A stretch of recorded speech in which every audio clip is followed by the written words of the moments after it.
તો 42 ડિગ્રી ગરમી વચ્ચે રાજ્યમાં પડ્યો છે વરસાદ અને હવે પછી ગુજરાતના વાતાવરણ પર કેવી અસર રહેશે તે અંગે હવામાન નિષ્ણાંત અંબાલાલ પટેલે આગાહી વ્યક્ત કરી છે। 28 થી 30 એપ્રિલમાં ગુજરાતમાં ગરમીનો રાઉન્ડ શરૂ થશે। મધ્ય ગુજરાતના ભાગોમાં પારો 43 ડિગ્રીએ પહોંચી શકે છે। ઉત્તર ગુજરાતના ભાગોમાં પારો 42 ડિગ્રીએ પહોંચી શકે છે। જો કચ્છમાં પવન સાથે ગરમીનો વારો રહેશે। તારીખ 28 ને 29 ને 30 એપ્રિલમાં ગરમી વધવાની શક્યતા છે। મધ્ય ગુજરાતના ભાગોમાં મહત્તમ ઉષ્ણ તાપમાન 42 થી 43 ડિગ્રી સેલ્સિયસ જેવું થવાની શક્યતા રહે છે। ઉત્તર ગુજરાતના ભાગોમાં 42 ડિગ્રી સેલ્સિયસ જેવું થવાની શક્યતા રહે છે। સુરતના ભાગોમાં પણ ગરમી રહેશે। જૂનાગઢ અમરેલીના ભાગોમાં પણ ગરમી રહેશે। ઉત્તર સૌરાષ્ટ્રના ભાગોમાં પણ ગરમી રહેવાની શક્યતા રહેશે। કચ્છમાં ગરમી સાથે પવન વધારે ફૂંકાશે। આહવા ડાંગ વલસાડમાં પણ ગરમી રહેશે। તો આ વખતે એવી અસર જોવા મળી શકે છે। પ્રી મોન્સૂન એક્ટિવિટી પશ્ચિમી વિક્ષેપની અસર અરબી રાષ્ટ્રોમાં ભારે વરસાદ આવશે, જ્યારે કે પશ્ચિમી વિક્ષેપ 29મી એપ્રિલે જૂન સુધી ઘણા ભાગોમાં વરસાદ થશે। ભેજના કારણે વાદળછાયું વાતાવરણ રહી શકે છે।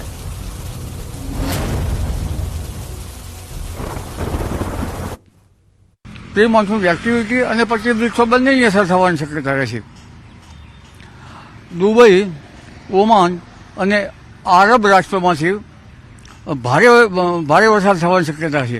આ પશ્ચિમ વિક્ષોભ જે આરબ રાજ્યોમાંથી આવશે તે પાકિસ્તાન થઈ કચ્છના થોડા ભાગો અને ઉત્તર ભારતના ભાગોમાં પ્રભાવિત રહેશે, જેના કારણે તારીખ 29મી એપ્રિલથી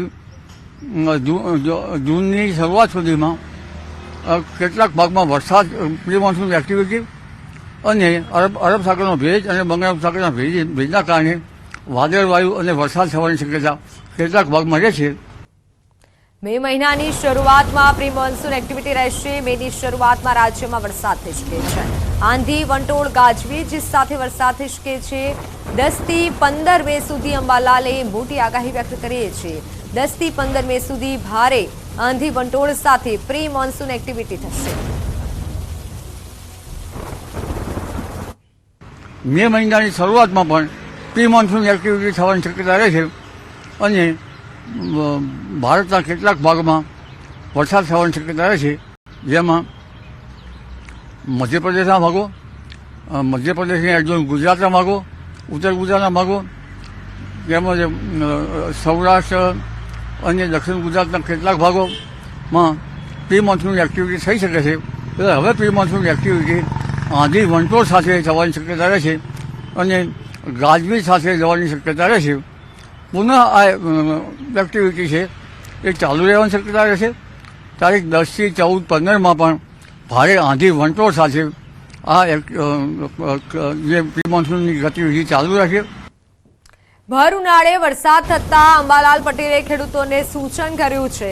શાકભાજીના પાકો, બાગાયતી પાકો પર અસર રહી શકે છે, તો કેરીના પાકો પર પણ આંધીથી નુકસાન થઈ શકે છે। સાથે પિયતના ગાળા અને આડોશો રાખવા પણ સૂચન કરાયું છે। અંબાલાલના મતે વાદળછાયા વાતાવરણના કારણે રોગ જીવાત પડે તો પાક સંરક્ષણના પગલાં લેવા હિતાવહ છે। અત્યારે જોવા જઈએ તો શાકભાજીના પાકો ઉપર તેની અસર થઈ શકે છે। બાગાયતી પાકો પર અસર થઈ શકે છે, કારણ કે જે કેરીનો પાક છે એમાં પવન આંધી વંટોળથી ગળી જવાની શક્યતા રહે છે। એટલે ખેડૂત ભાઈઓએ ગરમીના કારણે પિયત ગાળો છે, હળવું પિયત થોડા દિવસને આંતર કરવું સારું રહે અને ગરમીના માટે થઈ કેટલીક આડસો વગેરે શાકભાજીના પાકોમાં કરવાની શક્યતા રહે અને વાદળછાયા વાતાવરણના કારણે રોગ જીવાત પણ આવતું હોય છે, એટલે તેમાં પાક સંરક્ષણના પગલાં પણ લેવા ઈષ્ટ રહે। તો હવે વાત મહાસંગ્રામની।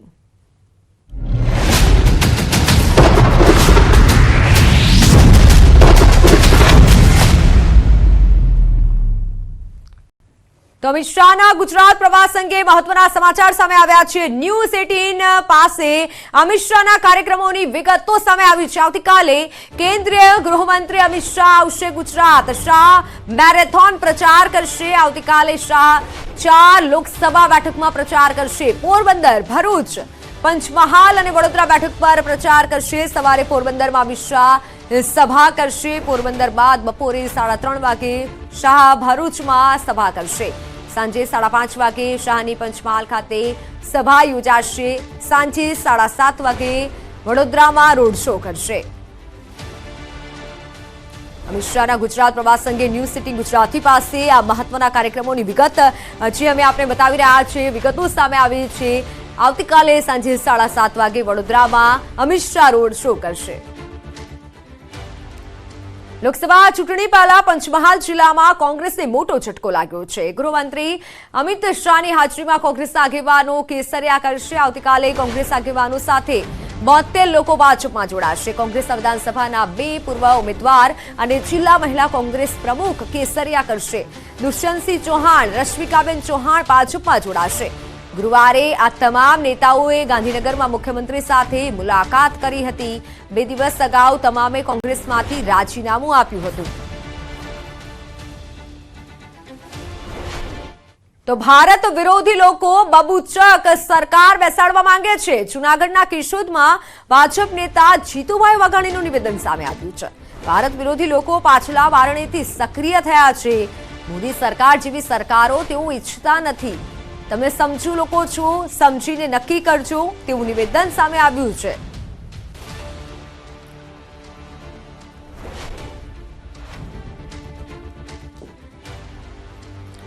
લોકસભા ચૂંટણી પહેલા ભાજપમાં ભરતી મેળો યથાવત છે. દેવગઢ બારિયા વિધાનસભા બેઠક પર આપમાં ભડકો યથાવત છે. આપના 400 થી વધુ કાર્યકર્તાઓ ભાજપમાં જોડાયા છે. કેળકુવા ગામના આગેવાન ઈશ્વરભાઈ તેમના સમર્થકો સાથે ભાજપમાં જોડાયા છે. રાજ્યમંત્રી વજુભાઈ ખાબડ અને ભાજપ ઉમેદવાર જશવંતસિંહ ભાભોરની આગેવાનીમાં તેઓ ભાજપમાં ભળ્યા છે.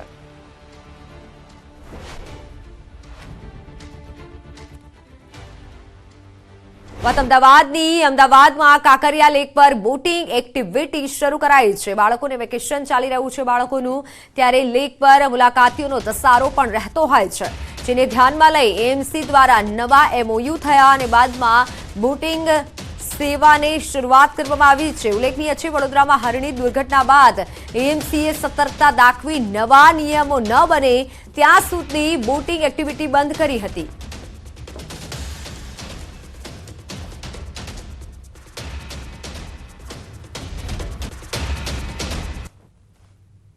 મહાનગરપાલિકા સંચાલિત કાંકરિયા તળાવમાં તમામ વોટર સ્પોર્ટ્સ એક્ટિવિટી ફરી એકવાર ચાલુ કરી દેવામાં આવી છે. આપ જોઈ રહ્યા છો કે તમામ વોટર સ્પોર્ટ્સ એક્ટિવિટી ચાલુ કરવાના આદેશ થયા બાદ ખાસ કરીને ટીમ દ્વારા ઇક્વિપમેન્ટ છે તમામ એ ચેક કરવામાં આવી રહ્યા છે. બોટિંગ છે તે ચેક કરવામાં આવી રહી છે. સૌથી મહત્વની વાત એ છે કે વેકેશનમાં મુલાકાતીઓની સંખ્યા ખાસ કરીને કાંકરિયા લેક ખાતે વધી જતી હોય છે. ત્યારે આ દરમિયાન બોટિંગ કરી શકે તમામ લોકો, વોટર સ્પોર્ટ્સ એક્ટિવિટીનો લાભ મળી શકે તે માટેની વ્યવસ્થા કરવામાં આવી છે. નવો કરાર રિન્યૂ થઈ ચૂક્યો છે. તે અંતર્ગત 26મી એપ્રિલ એટલે કે આજથી હવે વોટર સ્પોર્ટ્સ એક્ટિવિટી છે તે ચાલુ થઈ ચૂકી છે. હવે જો કોઈ વ્યક્તિએ ખાસ કરીને કાંકરિયા લેક પર આવવું હોય અને ખાસ કરીને બોટિંગ કરવું હોય તો કેટલા રૂપિયા આપવા પડશે? તો અહીં આપ જોઈ લો, પેસેન્જર બોટના 60 રૂપિયા છે જે પહેલા ભાવ હતો તે જ પ્રકારે ભાવ છે. સાથે જ જો ફ્લોટિંગ કેફે છે તેમાં જવું હોય તો 240 રૂપિયા એડલ્ટ છે તે ભાવ નક્કી કરવામાં આવ્યો છે. 3 વર્ષથી નાનું બાળક હોય, 3 થી 9 વર્ષનું બાળક હોય તો 220 રૂપિયા લેવામાં આવશે. એટલે 60 રૂપિયા પર પર્સન પેસેન્જર બોટના અહીં લેવામાં આવે છે. અને સાથે વોટર સ્પોર્ટ્સ એક્ટિવિટીમાં અલગ અલગ એક્ટિવિટી અંતર્ગત અલગ અલગ બોટિંગમાં અલગ અલગ પ્રાઇસ પણ અહીં રાખવામાં આવી છે. એટલે કે કુલ મળીને કહીએ તો હવે વોટર સ્પોર્ટ્સ એક્ટિવિટી કરી શકાશે. તમામ લોકો વેકેશનની મજા સારી રીતે માણી શકશે. કેમેરા પર્સન હિરેન શાહ સાથે દીપિકા કુમાર, ન્યૂઝ 18 ગુજરાતી, અમદાવાદ. તો વડોદરાના સાવલી તાલુકાના આઈસર અને ટ્રક વચ્ચે સાવલીમાં ગંભીર અકસ્માત થયો છે. અકસ્માતમાં એકનું મોત નીપજ્યું છે, જ્યારે 29 જેટલા લોકો ઘાયલ થયા છે, જેમાંથી 3 લોકોની હાલત અત્યારે ગંભીર છે. ચાયડા ગામ પાસે ભાદરવા શંકરવા રોડ પર પાસેથી આવી રહેલો ટ્રક આઈસર સાથે ધડાકાભેર ટકરાયો હતો. અકસ્માત સમયે આઈસરમાં 40થી વધુ લોકો સવાર હતા. તમામ ઇજાગ્રસ્તો આણંદના અડાસથી બાળકની બાબરી પ્રસંગે અને માનતા પૂરી કરવા નટવરનગર જઈ રહ્યા હતા, જે તમામને નાની મોટી ઈજાઓ પહોંચી છે. સ્થાનિકો અને રાહદારીઓ મદદે દોડી આવ્યા હતા અને ઘાયલોને બહાર કાઢ્યા. 108ની મદદથી તમામ લોકોને સારવાર માટે ખસેડાયા છે. હાલ તો 29 લોકોને સયાજી હોસ્પિટલમાં સારવાર અપાઈ રહી છે. જોકે અકસ્માતના પગલે રસ્તા પર લોકોના ટોળા જમા થઈ ગયા હતા. ભારે ટ્રાફિક જામ થતા પોલીસે સ્થળ પર પહોંચી કાર્યવાહી કરી છે. અકસ્માતગ્રસ્ત બંને ટ્રકને જેસીબીની મદદથી ખસેડી રસ્તો ખુલ્લો કરવામાં આવ્યો. અકસ્માતની જાણ થતાં ભાજપ કોર્પોરેટર અને કાર્યકરો હોસ્પિટલ દોડી આવ્યા અને ઇજાગ્રસ્તો માટે પાણી, ORS જ્યુસની વ્યવસ્થા કરી હતી. ઓનલાઈન પર સંવાદદાતા હાર્દિક દીક્ષિત જોડાઈ ચૂક્યા છે. હાર્દિક, હાલોની હાલત કેવી છે? અત્યારે કઈ રીતે અકસ્માત થયો? બિલકુલ, જો સમગ્ર મામલે વાત કરીએ તો આણંદ જિલ્લાનો અડાસ ગામના જે પરિવારના સભ્યો છે તેઓ ત્યાંથી નીકળ્યા હતા સામાજિક પ્રસંગ માટે. પરિવારોમાં ખુશીનો માહોલ હતો, પરંતુ આજે સાવલી તાલુકાનો ભાદરવા અને સાકરદા રોડ છે ત્યાં અચાનક જ જે ગમખ્વાર અકસ્માત છે તે સર્જાયો હતો અને આ અકસ્માતના જે સીસીટીવી ફૂટેજ છે તે પણ સામે આવ્યા છે. આ જે ઘટના એક્ઝેક્ટ બની છે તે ચાયડા ગામ પાસે આ ટ્રક અને આઈસર વચ્ચે અકસ્માત થયો હતો, જેની અંદર ખૂબ જ મોટી માત્રામાં લોકો જે છે ઇજાગ્રસ્ત થયા હતા. ઘટના સ્થળે એક વ્યક્તિનું જે છે તે કમકમાટી ભર્યું મોત નીપજ્યું હતું. આ અકસ્માત જે છે એટલો ગંભીર પ્રકારનો હતો કે ફાયર બ્રિગેડ દ્વારા રેસ્ક્યુની કામગીરી કરવામાં આવી. તે સાથે સાથે વાત કરીએ તો જે ઇજાગ્રસ્તો છે તેમને બહાર કાઢવા માટે જે ક્રેન છે તેની પણ મદદ લેવામાં આવી હતી. હાલ લગભગ 29 જેટલા લોકો જે છે તેમને સયાજી હોસ્પિટલ ખાતે સારવાર માટે લાવવામાં આવ્યા હતા. તેમાંથી લગભગ 3 જેટલા જે ઇજાગ્રસ્ત છે તેમની હાલત જે છે અત્યારે ગંભીર છે. આ તમામ લોકોને આઈસીયુમાં સારવાર આપવામાં આવી રહી છે. આજે અકસ્માતની માહિતી જ્યારે મળી ત્યારે જે ભાજપ અને કોંગ્રેસ બંને જે ઉમેદવારો છે તેઓ સાવલી તાલુકામાં જ પોતાનો પ્રચાર કરી રહ્યા હતા. એટલે અકસ્માતની જાણ થતાની સાથે આજે બંને પક્ષના ઉમેદવારો છે તેઓ તાત્કાલિક ધોરણે જે સયાજી હોસ્પિટલ છે ત્યાં પહોંચી ગયા હતા અને જે ઇજાગ્રસ્તો છે અને પરિવારો છે તેમને બનતી મદદ જે છે તેમના દ્વારા કરવામાં આવી હતી. અને અત્યારે સયાજી હોસ્પિટલમાં જે ઇજાગ્રસ્તો છે તેમની સારવાર ચાલી રહી છે અને જે સ્થાનિક પોલીસ છે તેમના દ્વારા સમગ્ર મામલે અકસ્માત કઈ રીતે સર્જાયો, કોની ભૂલ હતી તે દિશામાં વધુ તપાસ હાથ ધરવામાં આવી છે. બિલકુલ હાર્દિક, આભાર માહિતી બદલ. તો હાલ સમાચારોમાં સમય થયો છે વિરામનો. નજર કરીએ ટોપ 3 હેડલાઇન્સ પર. સુપ્રીમ કોર્ટનો મહત્વનો ચુકાદો. બેલેટ પેપરથી મતદાન નહીં થાય, ઈવીએમથી મતદાન થશે. વીવીપેટ મુદ્દે તમામ અરજીઓ સુપ્રીમ કોર્ટે ફગાવી. સુપ્રીમ કોર્ટનો પરિણીતાઓને લઈને મહત્વનો ચુકાદો. મહિલાઓનું ધન, તેની પૂર્ણ સંપત્તિ, તેની પર તેનો પૂર્ણ અધિકાર. પતિ સાથે તે સંયુક્ત સંપત્તિ ના બની શકે. સુરતના સલાબતપુરામાં વચ્ચે નાસભાગ. ઘાતક હથિયારો સાથે 10 થી 12 લોકોએ કર્યો જીવલેણ હુમલો. મારામારીના દ્રશ્યો સીસીટીવીમાં કેદ.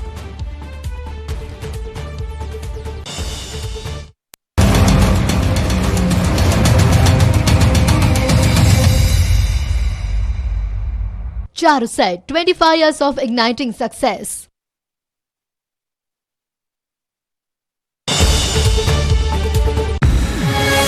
जॉब के કચ્છ ટ્રક ઓનર્સ એસોસિએશનની બેઠકમાં કરશનના દ્રશ્યો સર્જાયા. 10,000 ટ્રક માલિકો હિતો માટે બેઠક મળી હતી, પરંતુ આ બેઠક હંગામેદાર બની ગઈ. સંગઠનની આજની બેઠકમાં બે પક્ષો વચ્ચે જોરદાર ઘર્ષણ થયું. આ બેઠક એસોસિએશનના હોદ્દેદારો બદલવા મુદ્દે હતી, પરંતુ બેઠક દરમિયાન ઘર્ષણ સર્જાયું. વર્તમાન પ્રમુખ અને પશ્ચિમ કચ્છના પ્રમુખની દાવેદારી બાદ બંને જૂથો બાખડી પડ્યા. પશ્ચિમ કચ્છ ટ્રક માલિક સંગઠનના પ્રમુખ અર્જુનસિંહના સમર્થકો ઘર્ષણમાં ઉતર્યા. આ તરફ હાલના કચ્છ જિલ્લા ટ્રક ઓનર્સના પ્રમુખ નવગણ આહિરના સમર્થકો સામે આવી ગયા. બબાલની ઘટના બાદ પોલીસ આવી પહોંચી અને પોલીસે ઘર્ષણ કાબૂમાં લાવવા પ્રયાસ કર્યા. ગરમીથી નહીં મળે કોઈ રાહત. રાજ્યમાં ગરમીનો પ્રકોપ વધવાની આગાહી. ગુજરાતમાં ગરમીનો પ્રકોપ યથાવત રહેશે. આગામી 7 દિવસ ગરમી પડવાની હવામાન વિભાગે આગાહી કરી છે. એટલું જ નહીં, તાપમાનમાં 2 ડિગ્રીનો વધારો થવાની પણ સંભાવના છે. હાલમાં રાજ્યના મોટાભાગના વિસ્તારોમાં ભીષણ ગરમી પડી રહી છે. અમદાવાદ સહિતના વિસ્તારોમાં આગામી દિવસોમાં गर्मी प्रमाण વધે તેવી શક્યતા છે. अहमदाबाद का एंड आसपास क्षेत्र के तापमान अगले 24 घंटा में 41 डिग्री सेंटीग्रेड के आसपास रहने का संभावना है और जो तापमान अगले 7 दिन तक नॉर्मल चेंज रहने का संभावना है. ગઈકાલે સૌથી વધુ તાપમાન 41.7 ડિગ્રી વલ્લભ વિદ્યાનગરમાં નોંધાયું હતું અને ગરમીનો પારો વધશે તો મોટાભાગના વિસ્તારોમાં તાપમાન 42 ડિગ્રી આસપાસ રહી શકે છે. નિલેશ કુંભાણીનું ફોર્મ જે દિવસથી રદ થયું છે તે દિવસથી જ તે અદૃશ્ય થઈ ગયા છે. રવિવારે નિલેશ કુંભાણીનું ફોર્મ રદ થયું, જે બાદ તે કોઈના સંપર્કમાં નથી. તેમના ઘરે પણ તાળા મારી દેવામાં આવ્યા હતા. ત્યારે નિલેશ કુંભાણીના પત્ની 4 દિવસ બાદ તેઓ સુરત ખાતેના તેમના ઘરે આવ્યા. નિલેશ કુંભાણીના પત્નીએ જણાવ્યું કે જ્યારે નિલેશ કુંભાણીને કોંગ્રેસના કાર્યકર્તાઓની જરૂર છે ત્યારે તેઓ સાથે નથી. તેઓએ આક્ષેપ મૂક્યો કે પક્ષના કાર્યકર્તાઓ હોય તે પણ ગેરમાર્ગે દોરવાનું કામ કરે છે. નિલેશનું નામ ખરાબ કરવા જઈ રહ્યા છે. ગાયબ નિલેશ કુંભાણી અમદાવાદમાં છે. ફોર્મ રદ થતા કાર્યવાહીમાં છે તેવો દાવો પણ કુંભાણીના પત્નીએ કર્યો. બધાનું સાહસ કરીને હું અહીંયા ગયા, અમે બોલી અને ઉપર જતા દોષનો પોટલો અમારી ઉપર જો એ લોકો તો એમના રાજકીય શકતા હોય પણ જેનું ઘરનું માણસ નથી, એના પોતાના ઠેકેદારો સગા એ બધાને અમારે જવાબ દેવો છે. અમારી ઉપર ફોન આવે છે ક્યાં છે અમારા ઘરના માણસો, એમ એનું બધું જાણકારી લેવા માટે પણ એ માણસ કંઈક તો કાર્યવાહી કરતો હોય ને. કાર્યકરોની હેરાનગતિ થતા કુંભાણીના પત્નીએ પોલીસ બોલાવી હતી. હાલમાં કુંભાણીના ઘર બહાર પોલીસ તૈનાત છે. આ દરમિયાન ભાવુક થયેલા નિલેશ કુંભાણીના પત્નીએ કહ્યું કે સાહસ કરીને મીડિયા સામે બોલતા રોષનો ટોપલો તેમની પર ઢોળાયો છે. કેટલાક લોકો રાજકીય રોટલા શેકે છે. સુરત કોંગ્રેસના ઉમેદવાર નિલેશ કુંભાણીનું ફોર્મ રદ થવા Charuset, 25 years of igniting success.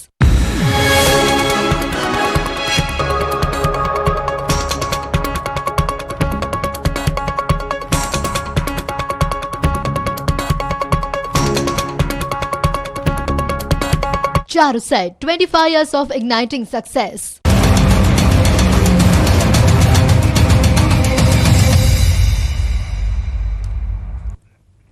Welcome back. નજર કરીએ અન્ય સમાચારો પર. તો મોરબીનો બચ્છુ 3 ડેમ ખાલી કરાશે. રિપેરિંગ માટે ખાલી કરાશે બચ્છુ 3 ડેમ. 258.45 MCFT પાણીનો જથ્થો ખાલી કરાશે. નીચાણમાં આવતા મોરબી અને બાણિયા મિયાણાના 21 ગામને એલર્ટ કરાયો છે. મોરબીના ગોર, ખીચડીયા, વનાળિયા, માનસર, નારણકા, જૂના અને નવા, સાદુળકા, અમરનગરને એલર્ટ કરાયા છે. માળિયા મિયાણાના દિરાળા, મેઘપર, નવાગામ, રાસંગપર, વીર વિદરકા, માળિયા, હરિપર અને ફતેપરને એલર્ટ અપાયું છે. વલસાડ લોકસભાના કોંગ્રેસ ઉમેદવાર અનંત પટેલ ડીજેના તાલે ઝૂમ્યા છે. વાસદા તાલુકાના જરી ગામમાં લગ્ન પ્રસંગમાં હાજરી આપવા તેઓ પહોંચ્યા હતા, જ્યાં લગ્ન પ્રસંગમાં ડીજેના તાલ અને એક જ ચાલે અનંત પટેલ ચાલેના નાદ સાથે ગીત ગાઈ અને જાનૈયાઓ ઝૂમી ઉઠ્યા હતા. લગ્ન પ્રસંગમાં પહોંચેલા અનંત પટેલનો વિડીયો સોશિયલ મીડિયામાં વાયરલ થઈ રહ્યો છે.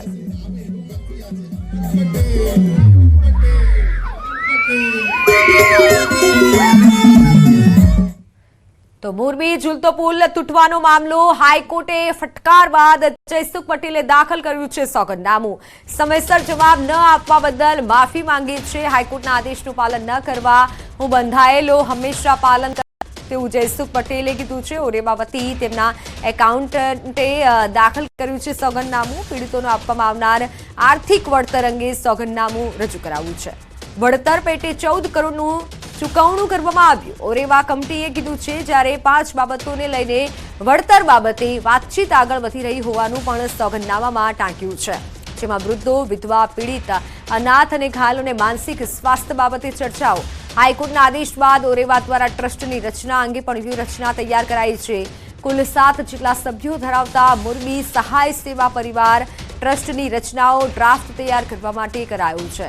4 ટ્રસ્ટી સરકારની ભલામણ અને 3 ટ્રસ્ટી કંપની ભલામણ મુજબ કાર્યો કરશે.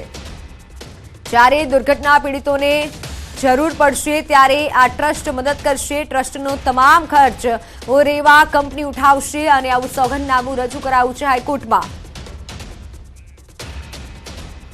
ગેરકાયદે હથિયારો અંગે ગુજરાત એટીએસની મોટી કાર્યવાહી. 25 થી વધુ ગેરકાયદે હથિયારો કબજે કરાયા છે. હથિયાર સાથે 90 કાર્ટીસ પણ જપ્ત કરાયા છે. મુખ્ય સૂત્રધાર શિવમ ડામોર હોવાનો ખુલાસો થયો છે. હથિયાર રેકેટમાં 6 આરોપીઓની ધરપકડ થઈ છે. તેમાંથી શિવમ અને વિપુલ અગાઉ હથિયાર કેસમાં ઝડપાયા હોવાનું પણ સામે આવ્યું છે. સૌથી મોટી વાત તો એ છે, એક તરફ સઘન સુરક્ષા, સઘન બંદોબસ્તનો દાવો કરવામાં આવે છે અને નાઇટ પેટ્રોલિંગની પણ વાતો કરવામાં આવે છે, તો બીજી તરફ ગેરકાયદે હથિયારોનું વેચાણ થઈ રહ્યું છે. અને એ પણ 1-2 દિવસમાં નહીં, પરંતુ છેલ્લા 3 માસથી હથિયારોનું વેચાણ કરતા હતા. મધ્યપ્રદેશથી જામ ખંભાળિયા સુધી ટ્રાવેલ્સની હેરાફેરી દરમિયાન હથિયારનું વેચાણ થતું હોવાનું સામે આવ્યું છે. આરોપીઓ અન્ય રાજ્યોમાંથી હથિયાર મંગાવતા હતા. હવે સવાલ એ થાય છે કે આજ દિન સુધી કેમ કોઈ તપાસ કરવામાં નથી આવી? શું સ્થાનિક સુરક્ષા તંત્ર ઊંઘી રહ્યું હતું? આવા અનેક સવાલ વહીવટી તંત્ર સામે અત્યારે ઉઠી રહ્યા છે. એક રાજકોટ સિટીમાં તેના વિરુદ્ધમાં વેપન્સનો ગુનો દાખલ થયો છે. એની સાથે વિપુલનો પણ ગુનો દાખલ કરેલો છે. વિપુલ અને શિવમના માધ્યમથી બીજા અન્ય લોકો આના સાથે સંપર્કમાં આવ્યા હોય તેમ કહી શકાય. ઇલેક્શનના કારણે એવું કહી શકાય કે લોકો નાનો જથ્થો અત્યારે લાવતા હતા. મોટા ક્વોન્ટિટીમાં કે એટ અ ટાઈમ બલ્ક 5 લાવવા 10 લાવવા એ લોકો એ અવોઇડ કરતા હતા. અને બીકોઝ ઇલેક્શન ચાલી રહ્યા છે, પોલીસની સઘન ચેકિંગ છે, એસઓજી પોતપોતાના જિલ્લાઓમાં એક્ટિવ છે, તેના કારણે જે લાવેલા રાઉન્ડ છે તે હજી સુધી આ લોકોએ કોઈ જગ્યાએ યુઝ નતા કરી શક્યા. વાત અમદાવાદની. અમદાવાદમાં વસ્ત્રાપુર અથડામણમાં મોટા સમાચાર સામે આવ્યા છે. ફરિયાદમાં પીઆઈ જીકે ભરવાડનું આરોપી તરીકે નામ, પીઆઈ સાથે 2 હોમગાર્ડ જવાન પણ આરોપ. પીઆઈ સહિત 7 લોકો સામે ફરિયાદમાં નામ લખાયા છે. 2 જૂથ વચ્ચે અથડામણમાં મહિલાનું મોત થયું હતું. ગઈકાલે રાત્રે 2 જૂથ વચ્ચે અથડામણ થઈ હતી. તો અમદાવાદની આ ઘટના કે જેના સીસીટીવી ફૂટેજ સામે આવ્યા છે. રાત્રે 2 જૂથ વચ્ચે અથડામણ થઈ હતી અને જેના ફૂટેજ સામે આવ્યા છે. વસ્ત્રાપુર અથડામણમાં હાલ આ મોટા સમાચાર, જેમાં પીઆઈનું નામ પણ સામે આવ્યું છે. ફરિયાદમાં પીઆઈ ભરવાડનું આરોપી તરીકે નામ નોંધાયું છે. સાથે 2 હોમગાર્ડ જવાન પણ આરોપી તરીકે તેઓની ફરિયાદ નોંધાઈ છે અને નામ તેઓનું નોંધાયું છે. પીઆઈ સહિત 7 લોકો સામે ફરિયાદમાં નામ દાખલ થયા છે. જે ઘટના બની તેના સીસીટીવી ફૂટેજ સામે આવ્યા છે.